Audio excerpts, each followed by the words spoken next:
Everything is growing, changing, and evolving, even you, from the student nurse to the baby nurse, the veteran nurse, off the bedside and into entrepreneurship. You have arrived and you have evolved. So, welcome to the Evolve Nurse Podcast. I am your host, Keisha, and we're going to get into this episode today. This episode will end up coming out as soon as I wrap this video because it has some healthcare news splashed in there. And we're going to talk a little bit about the things that happen in healthcare and how to CYA or cover your behind, cover your ass. Okay. How to cover your behind when it comes to being a nurse. All of us know as nurses. And if you don't know, I hope that you have found this episode because this is going to let you know some of the things that we deal with in nursing, especially if you're coming into nursing and you're still a student. One of the things that we learned, especially in bachelor's program, is how to cover your behind, right? CYA, cover your ass. Making sure that you document appropriately, making sure that you're doing things within your state regulations. Those are certain things that you learn. However, in my biology program, I did not learn to go to the state website, see what's legal as far as staffing, see what's legal as far as what type of unit you're on. I didn't know that. I'm just now learning that in my doctoral program.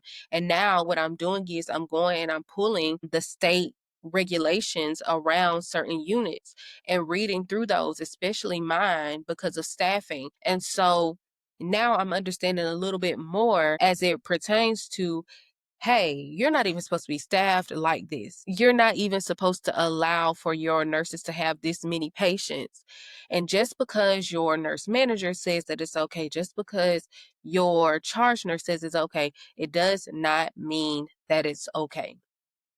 Because you got to think about it. They're doing the same thing that somebody else did, that somebody else did, that somebody else did. And guess what? I always talk about evidence-based practice. It grows and it changes and it evolves just like this. And when it evolves, you have to move with it. You have to shift with it. And a lot of times, these operating rooms, these ERs, these MED-SURG units, they are operating in the same way that they did in 1930. They're still doing the same practices that they were in 1930. They have the only thing that has upgraded is the facility around them, the new technology around them, and they have kept the same mindset and kept a lot of the same practices. And so let's get into what is going on today. And so I'm going to share my screen with you all, and I'm going to let you see this clip from APRN Beauty. I use a lot of her clips because a lot of the nursing news that I get is from her, because sometimes I don't try to stay in the news cycle as much just because of my mentality, y'all, to keep myself mentally protected. I don't stay in the news cycle a lot, but when I see something and it's coming from her and I've already had, the thought process to make a video based on that, I have to go ahead and do it so that I don't forget. So let me go ahead and share my screen with y'all. Go here.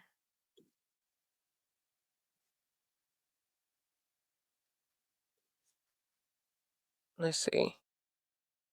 We got to turn her up. Headline reads, Family blames nurse shortage for son's death in Georgia ER.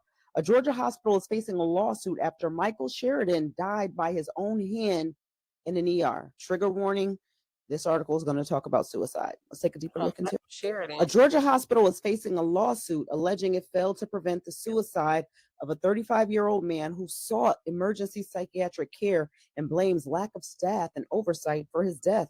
The suit filed by the family of Michael Sheridan claims Memorial Health University Medical Center in Savannah and its staff did not provide the supervision required.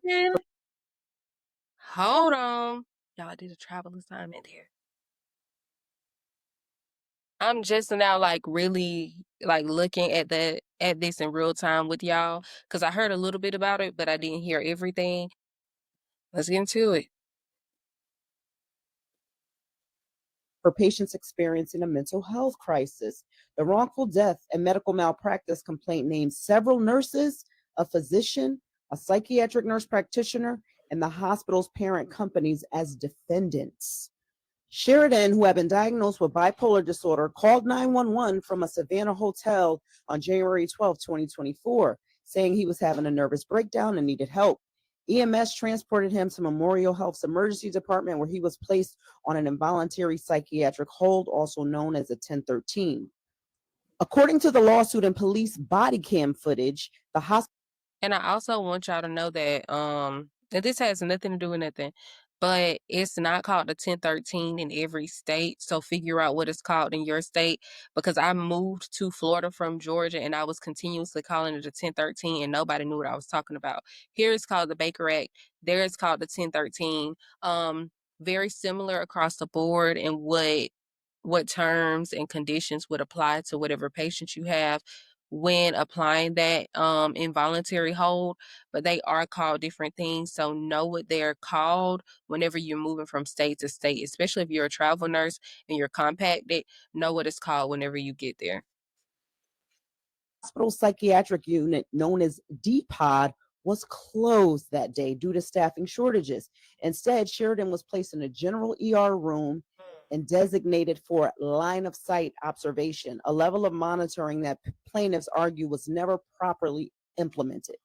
A short time later, Sheridan was found hanging from a bathroom handicap rail using a hospital gown. According to the police report, staff seen him enter the bathroom with multiple gowns, but allowed him in there unsupervised. It took nearly 30 minutes before security was called to break down the locked door, according to a security guard who was interviewed by the police that day.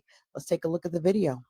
Investigative reporter Andy Parati explains how the problem could impact your local ER. And a warning here, this story discusses suicide. Savannah police respond to a call inside an emergency room in 2024. So he was like hanging, like his body was like this. Do you know who initially made that call to security? Inside this bathroom, a man found hanging from his hospital gown. His name, Michael Sheridan.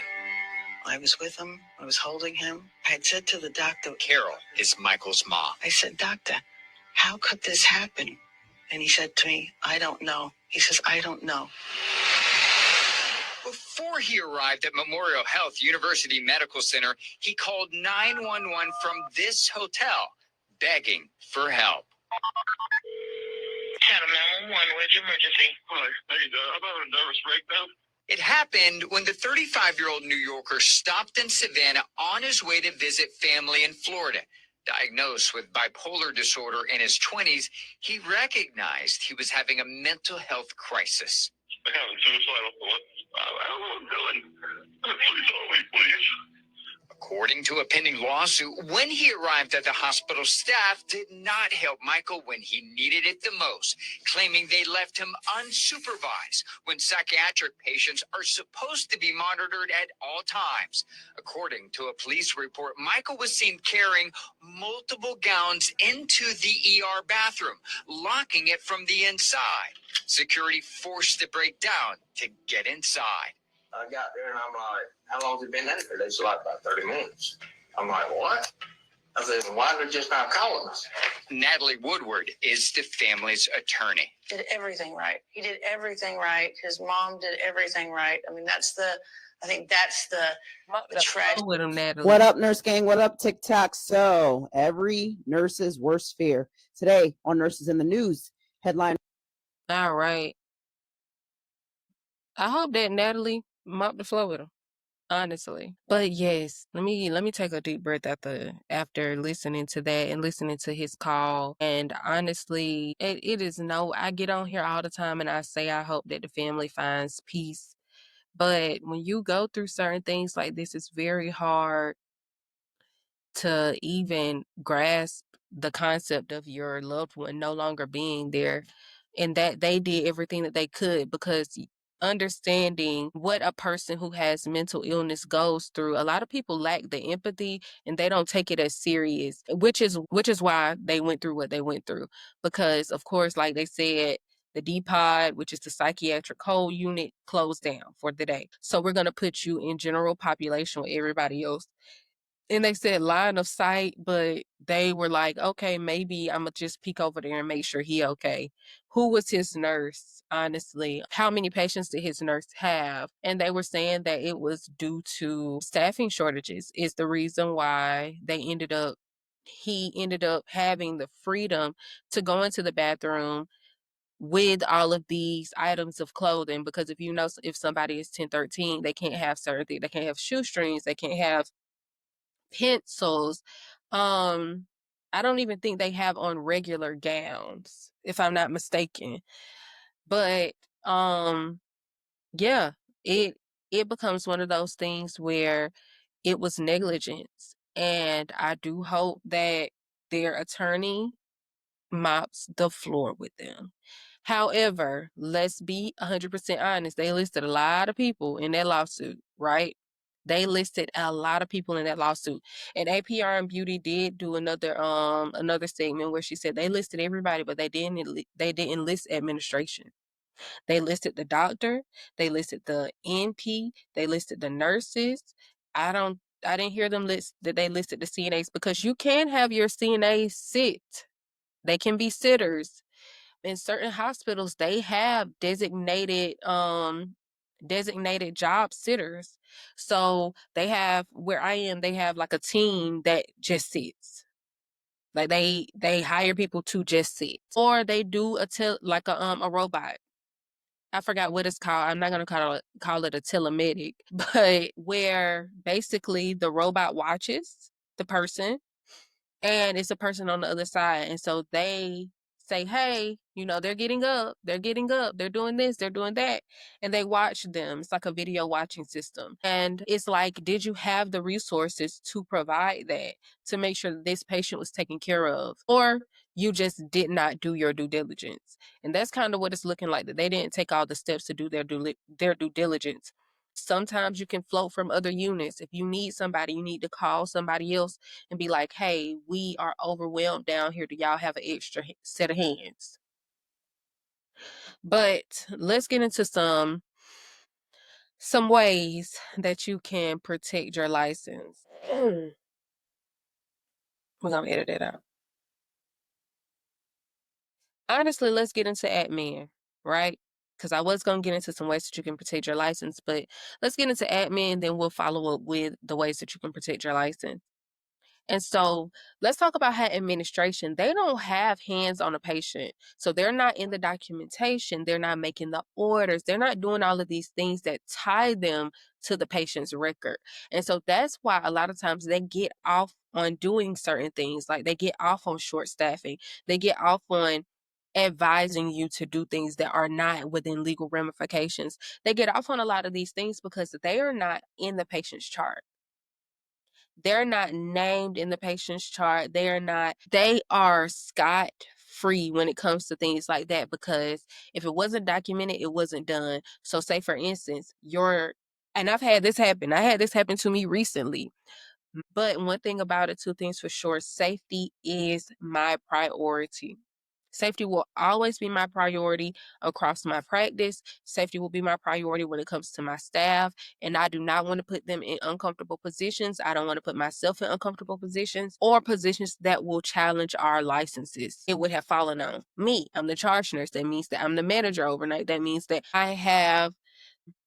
everything is falling on my back, right? And guess who is not in the charts? Guess who is not being mentioned anywhere in patient care? Your administrators. Your administrators, they're not. If it wasn't documented, it wasn't done, which means that at some point we're going to have to start documenting these short staffings. And it's sad that we have to do. And is it lawful? I don't know. I need to talk to somebody in nursing law. Is it okay for us to reached out to nursing administration, listed concerns about short staffing? We'll continue to monitor. And I did see one of those on our documentation list of things that we can do and place in our documentation. But at the same time, it is like one of those things where they are not held accountable for their mistreatment of people. And so because they're not the ones that are being held accountable, they continue to do the same things that they've been done because they feel like it's okay. They feel like it didn't touch them. They weren't impacted by it. They didn't lose their job. They didn't lose their license. So they continue doing the same thing because they're never held accountable. And that's where we need to start. We need to start with the accountability of the administrators who are not hiring properly, who they're trying to cut corners because they're trying to stay within budget. They aren't paying their staff appropriately. They are burning their staff out. Let's talk about burnout and how it relates to nurses. When I tell you I am so burnt, it does something to your body. So when you work nights and you're burnt out, it does this thing to your body. As y'all see, I'm not uploading episodes as like I normally used to. The first year that I did this, I was uploading every week. I have become so burnt out, and I would like to say that it has to do with me being in school, being a new mom, working at night. But the ultimate factor in my burnout is the fact that I'm not only doing my job, I'm doing the job of another department. And then they want to put on everybody else's job as well. And so I'll even get to work and they'll leave me a note to do something that they were supposed to do on day shift. And then I hear that the person that listed the stuff for me to do has been sitting down all day and that they don't help out. And then they come, like, if I'm calling somebody in, they're like, oh my goodness, thank you for all your help because we don't get this on days. Like, you really, really do care about us. And I'm like, yes, I really do care about my staff. Like, I don't want y'all to be fighting for your license. I don't want you to go home and have to carry all this stuff with you. I don't want that because, y'all, in pediatrics, we go through a lot of things. Like, I've been in adults, I've been in pediatrics, I've been in trauma. And I can say that pediatrics is the hardest to be in, especially if you're trauma peds, because you see so many different things, you're going through so many emotions, and if you don't have proper management, your mental state is going to be off. Because when I first did my interview, the first thing that my boss said to me is, we go through a lot of things here. How will you take care of yourself mentally? I was like, oh, I got a therapist, blah, blah, blah. Let's talk about how they don't care about your mental state. They don't care about your mental state. Because once you do something like an organ procurement where you have a kid and it was a traumatic passing, and your A&M, your manager, your director don't even come in and check in on you, how does that make you feel? Then you got to turn around and you got to start another case. No time to debrief. When you have a A&M that could say, all right, y'all, I'm going to give y'all some minutes to, process, debrief. I'll start opening up the room for y'all. I'll grab somebody else and we'll start opening up the room for y'all. It's that simple. It is that simple. Keep your phone on you, forward the phone calls to your phone. Let them know, hey, if it's anybody at the door, y'all can call this number. It is that simple to help your staff. But instead, they will burn you out from both ends and they won't have a care about it. And so since I have started my DNP program after, like I said earlier, I have gone into seeing what's legal, what's not legal, seeing what we're supposed to be doing, what we're not supposed to be doing, how many people are we supposed to have in-house. And I can say this to you now. Where I work now, they are not staffed appropriately per the state regulations, the state laws, not staffed appropriately, which is why I now see why I'm so burnt out. Because I'm doing multiple people's jobs and I'm continuously reaching out like, hey, they don't want to come in. They're arguing with me. And I'm being as nice and kind as possible when I'm calling people in. I'm like, hey, how are you? This is what we have, and I'm calling you in. And as soon as I say that, they're like, well, don't you think you should do this? Don't you think you should do that? Don't you think you should do this? And I'm like, okay, I'm just letting you know that the surgeon or the anesthesiologist said that they would need you in-house. Well, like they're going on and on and on. Now I'm 2-3 minutes into this conversation. I'm just sitting there like, okay, so are you going to come in? If you're not going to come in, it's okay. I'll just go ahead and escalate it. we'll make it work. But if you are not going to come in, I am going to, as soon as you say escalate, then everybody's up in arms. Nobody wants to get told on. Nobody wants to accept accountability for their actions. And then they go and tell their managers, oh, well, all I was doing was asking questions. And their manager's like, well, it's okay to ask questions. No, it is not okay for you to try to lead me into unsafe practices because you don't want to come in. One thing about the OR, and I have to say this to you, if you don't want to be on call and you want a certain family life balance, it's not a place for you to go because it's going to be times where you're going to get called in the middle of the night. It's certain times where you're going to be there almost all day long. And if you don't have a good management team, they will leave you in those rooms all day long.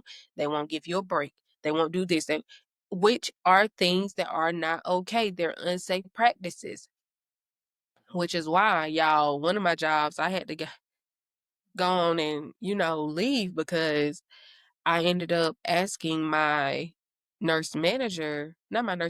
director. I was like, hey, my scrub techs aren't getting lunches.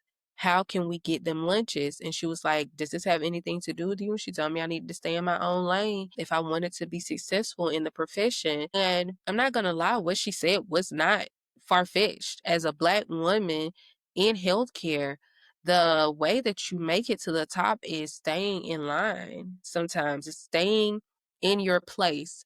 But I cannot look at my team, see them struggling, need to go to the bathroom, can't get out, see that they're going through certain things and they can't go eat. Or if they're pregnant, they can't go to the bathroom, or they're taking on cases that they're not supposed to even be in. For me, as an advocate, not only of my patients, but also of my staff, I cannot simply sit by and watch that happen. I can't do that. Now, that's not me. Now, somebody else can do it.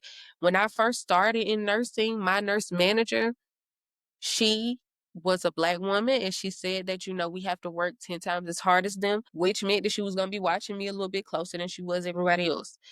That, to me, it was not okay, because why are you holding me to a higher standard than everybody else? Because you should want everybody to be on the same level. You should want all of your staff to work effectively. You should want all of your staff to treat their patients effectively, not just me. And so I remember going to her and talking to her about CNAs and how we could revamp the orientation process so that they could understand what we do and we understand what they do, so that we can have a little bit more empathy when it comes to understanding each other's job roles. I think for orientation, that's very important, because a lot of times we will judge each other based on what our job is. You'll see somebody sitting down whole time, they backlogged on charting and they fighting for their life to chart all night long in that one sitting period.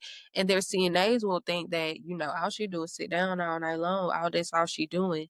And the whole time, like, they've been up on their feet all this time. And by the time you round, they're sitting down and they're charting. And now you feel like they're not doing anything because they're sitting down. And so I wanted to help revamp the orientation program so that we can understand our roles. And I think that with my externship, I was able to understand a little bit more about each individual department's roles, because I went from department to department, that it allowed me to have empathy for other departments that normally people don't have. And I talk about that all the time. And so with that, it's like, okay, understanding and moving forward and trying to understand those things. Well, her mindset was, I'm not leaving this job. She told another nurse that I'm never going to leave this job. Like, I'm going to keep my job. And with that being said, that means that you're not going to rock the boat. You're not going to be the liaison. You're not going to stand up for, hold on, y'all. You're not going to stand up for your staff. And that's just kind of how some people are. They're not going to stand up for their staff because it's about self-preservation. It's about keeping your money, keeping your money, keeping your cash flow, keeping your Skrilla, keeping your dollars in your pocket and not rocking the boat, because if you rock the boat, then people might look at you a certain way. But at the same time, if you're not operating within your state laws and your nursing standards, then it's something to be talked about, right? it is something to be talked about. So now we're going to get into protecting your nurse's license. For me, the way that I protect my nursing license is I see why I cover my behind on all fronts. I put in STARS reports. So STARS reports, that's in my hospital facility and other hospital facilities, where basically that's where you submit issues to quality and improvement. So things like near misses. Oh shoot, I was pulling something out the Omnicell. I thought it was something else and I got the wrong med, but I caught it. That's a near miss. That shows them that they need to revamp something in the system to be able to prevent the patient getting hurt or harmed. Or say, for instance, I've been in several ORs, they might have certain issues in them and you want to make sure that your quality control, hey, this is what's wrong. We need to rectify this. We need somebody to come in. They're supposed to chain of command it and they're supposed to send people in to get it rectified. Okay. Say, for instance, you did wound care and then you didn't do it properly, or your wound care led to something else. You need to, hey, I didn't have the appropriate supplies when I needed it. This is what happened. Or transport. Say, for instance, your wheel locked up. It ended up making the patient fall on the floor, or not fall on the floor, but the bed fell. Something like that. It's real, like you feel like it's kind of small, but STARS report. Yeah, the patient made it safely. They made it safely. But those are certain things that quality is supposed to revise. Maybe we need new beds. Maybe we need new wheelchairs. Maybe we need a new system put in place. Maybe we need these things. And that's why you submit these STARS reports after you've gone through certain things, so that quality understands and knows they have a case in hand and they're supposed to go through and make the changes. Do they always? I don't know, because excuse me, y'all. I don't know, because I don't know what it looks like on the quality side of things. I would love to understand what they do. So I might end up seeing if I can do like a rotation with them for my DNP program. But I know that when they close the case, they send me an email. They're like, hey, we appreciate you for your case. The case has been closed. And then they tell you that you can reach out and ask them any questions. So I think from now on, I'll probably reach out and ask questions like, hey, what do we do to rectify this situation? Just to see if things go further. Because there are certain things that in nursing you're going to encounter that you need to report. And even though you feel like you can't report it, you feel like you're going to get in trouble, it's unsafe, or you don't feel like your management will hear you, you have to report it.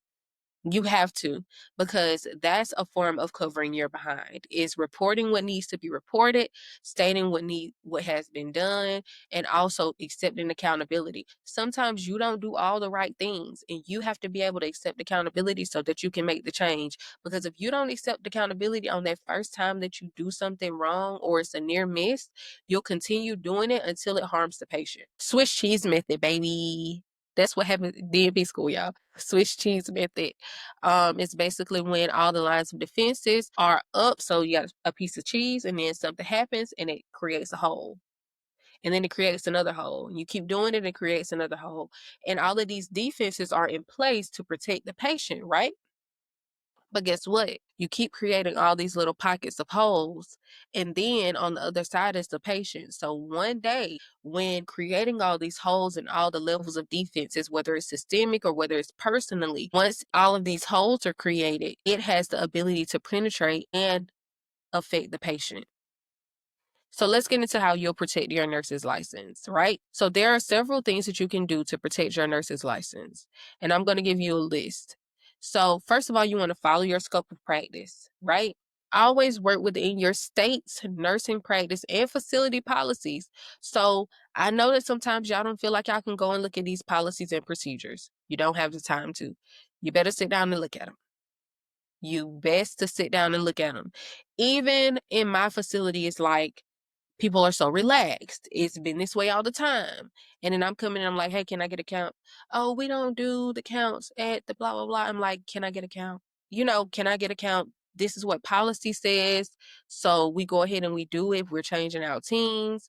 If somebody new is coming in at any given time, according to AORN standards, you can ask for a count. For my OR nurses, I know that sometimes it feels like you can't. I know that sometimes it feels like The scrub tech might not want to give you account. If you got a good scrub tech on your hands, they not gonna mind. I'm telling you, you ask them for account, they be like, hold on 1 second, let me get you account, and then if the surgeon needs something, here you go. Then they'll start their count again. Nobody should make you feel uncomfortable. Everybody should be able to work as a team so that you can get things done. So let's get into the next one. Maintaining accurate documentation. Document care thoroughly, promptly, and honestly.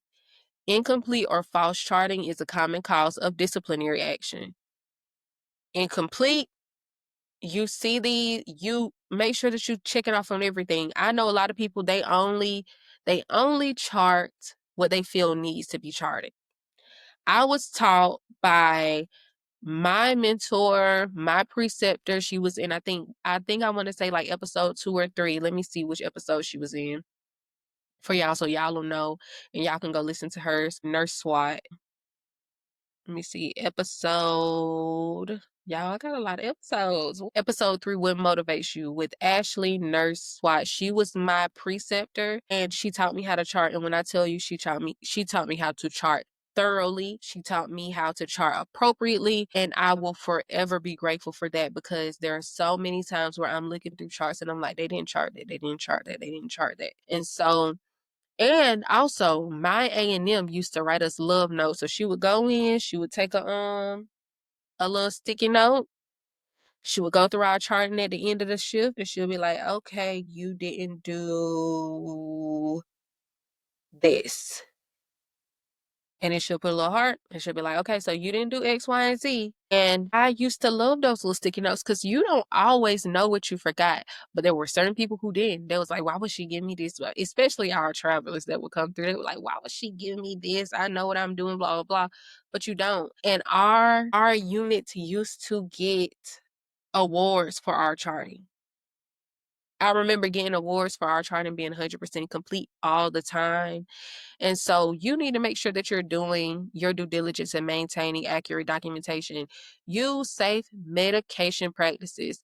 Double check, triple check, quadruple check your meds, because we've seen time and time again where people are making these unsafe medication practices.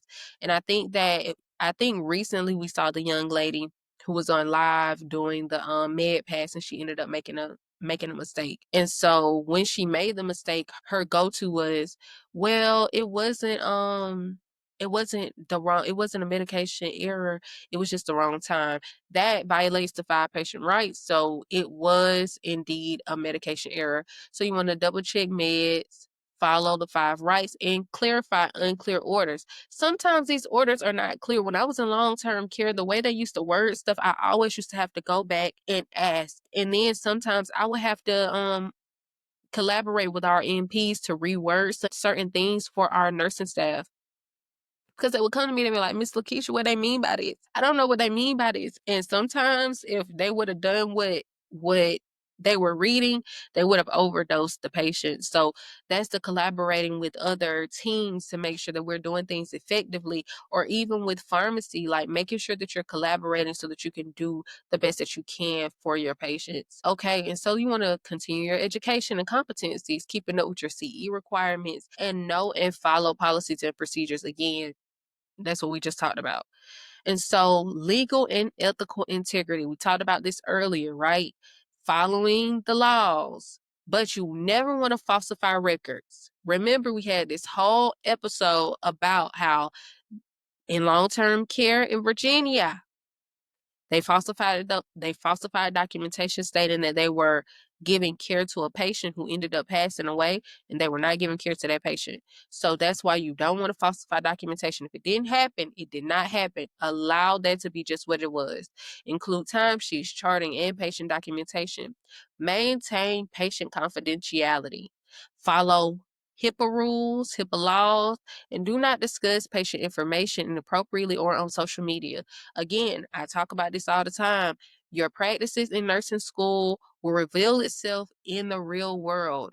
If you are right now giving all your information out about your simulation dummy, your simulation mannequin, then you will follow those same practices when you get out of school. Y'all, it's somebody I know was close to a distant family member, birthed her baby, ain't never said a word. Don't nobody know that I birthed her baby except for her and her family or the people that she told. Will never utter a word about her care, about her child, about herself, none of that. And that was years ago when I was in nursing school. Will never reveal who it was, any of that, any factors that could lead to people knowing who she, no, will never do it, has never done it. Might see her in public, be like, hey, how you doing? I'm not gonna be like, oh my goodness, remember when I blah blah blah. No, inappropriate, violates her HIPAA rights. Professional boundaries, and this is what we see all the time. Avoid the dual relationships. Do not engage in romantic, financial, or inappropriate personal relationships with patients or their families. Y'all, this comes with those pictures that you put up on Facebook with the patient and their families listing what happened. Hey, this patient did X, Y, and Z, and the family was so happy that I was there and I gave them appropriate care. Yes, I'm glad that you gave them appropriate care, but you're still violating HIPAA laws. You're still violating HIPAA unless they sign off on a waiver saying that, hey, it's okay for you to post me on Facebook, on Instagram, on whatever. It's okay, and it's okay for you to disclose X, Y, and Z. But when you just take a picture, even in long-term care, people love to take pictures with they little loves. They love their patients. They want to let everybody know, like, this is my patient and I love her and we love each other and blah, blah, blah. But at the same time, y'all, it's not okay. It's not safe practices, and your license can be on the line. Maintain clear social media boundaries, and I just talked about that. Renew your license on time. Report criminal charges or convictions. Y'all, this is just me going down the line. Or report unsafe or illegal practices. Woo! Y'all, report unsafe or illegal practices. A lot of these places are not operating legally. We just need to talk about it, and we need to be honest about it, okay?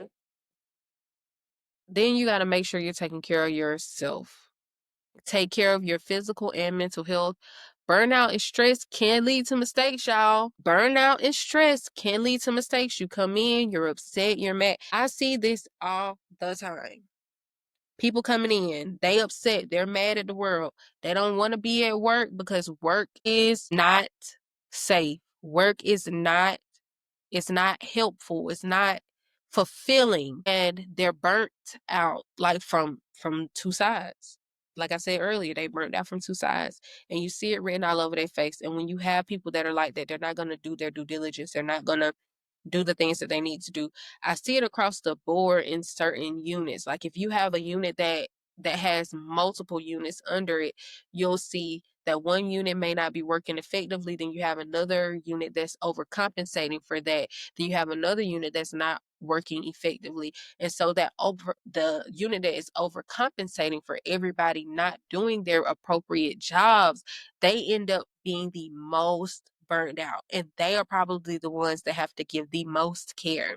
So that's just for my managers. Please make sure that you're giving your staff adequate breaks, time off, no questions when it's PTO, no questions when they calling out, because that's illegal. Okay, making sure that you're helping them mentally, like what are you doing to provide them with mental stimulation or mental stability? These are things that you need to do. Are you checking in on them? It was one day where I saw that one of my scrub techs was not feeling her best, and I said, hey, can I speak to you?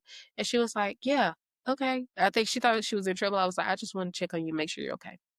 Because I saw you on Friday, and I saw that you weren't okay on Friday, but I haven't seen you in about a week. So I wanted to check in and make sure that you were all right because I saw what happened. And she was like, oh, I'm okay. I'm okay. And thank you so much. Thank you very, very much for coming in and having this conversation with me because it shows that you care. So you want to make sure that you're providing safe spaces for your nurses. I want people to be able to come to me and tell me how they feel about certain things, especially when it's related to work, because I want to be able to be like, okay, okay, what can we do to rectify this? What resources can I give you to help you out? These are things that you should be able to do as a manager. I'm not a manager, I'm just a charge nurse. But because these are things that we should be able to do as managers, I think that it's important that we do these so that we can retain our staff, y'all. Nursing and healthcare is a revolving door. As soon as we feel burnt out, we are running for the hills. We will find a specialty that we don't have to be around people. We don't have to endure certain things. We might start our own spa. We might start our own clinic. We might start something like that. And honestly, do you. Do you. As I said, we evolve, we change, we get off the bedside, we go into entrepreneurship, we do whatever we need to do for our mental health. But if you are a system, a hospital, a long-term care facility, and you're having issues with retaining your staff, reach out to me. You can reach out to me. I do consultations, and I will help you revise some of your systems so that you can make it easier for your employees. However, those are things that you need to do. But let's keep moving and know when to say no. Do not take on unsafe assignments. Advocate for yourself and your patients when needed. You got to know when to say no. And you got to know when to say no appropriately. Like, if it's something that you can do and you just don't want to do it because you don't want to do it, then that's one thing. But knowing that it's unsafe is a whole nother ball game. Alrighty. So I'm going to give you some documentation that can be legally and professionally curated to protect yourself. So because our documentation and accurate documentation serves as a legal record, a community communication tool, not community, a clinical communication tool in defense in the event of a lawsuit, complaint, or investigation. And so here are some examples of how to cover your behind. Refusing an unsafe assignment. So here's your example. Notify charge nurse at 7:05 of assignment concern due to lack of orientation to unit. Explain patient acuity, unfamiliarity. Charge nurse advised to continue. Documentation made for record. No incident at end of shift. And this shows that you advocated for safe practice and followed the chain of command. However, they still wanted you to do it, but you let them know. You let them know. And luckily, nothing happened, right? But sometimes things happen, as we saw with the case earlier. Patient refusing care. Patient refused dressing change at 1400. Risk explained, including potential for delayed healing/infection. Patient verbalized understanding. Provider notified. Will continue to offer care per protocol. It shows informed refusal, communication, and a plan. A medication error. Administered 25 milligrams metoprolol at 9 o'clock. Realized dose should have been held for systolic blood pressure less than 90, current blood pressure 86/52. Charge nurse and provider notified immediately. Patient monitored closely. No adverse effects observed during shift. On the error, show action taken and document the follow-up. And then you want to make sure that you talk to your nurse supervisor and everything about this one.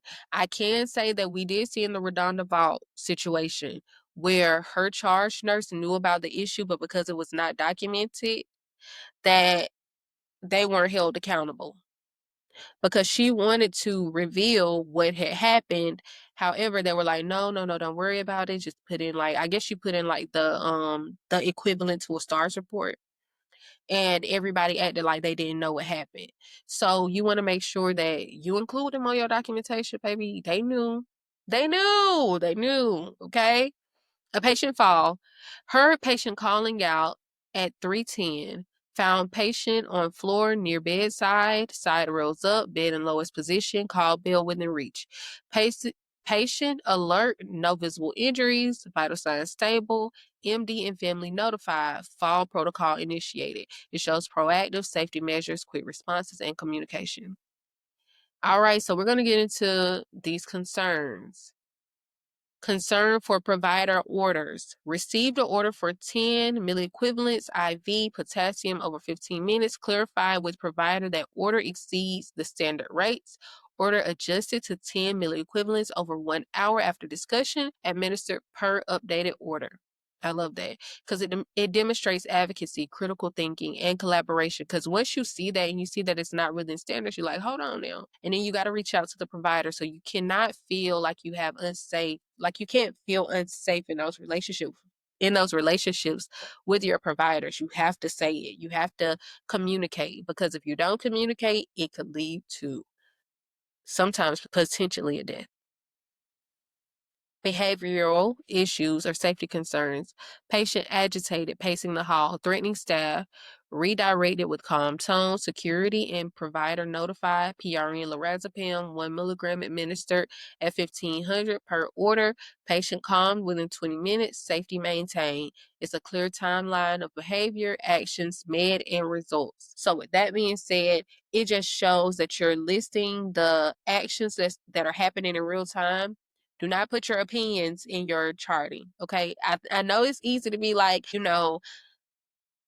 saying certain things. Like I've seen some charting from certain individuals or examples, and I'm like, it's not good to assume. It's not good to assume. So make sure you're charting what you see and not what you feel, okay?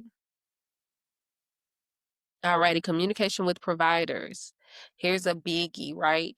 It spoke with Dr. Lee at 1100 regarding patient's increase of shortness of breath and O2 sat dropping to 88% on a 2-liter nasal cannula. New order for 3-liter nasal cannula and chest x-ray obtained.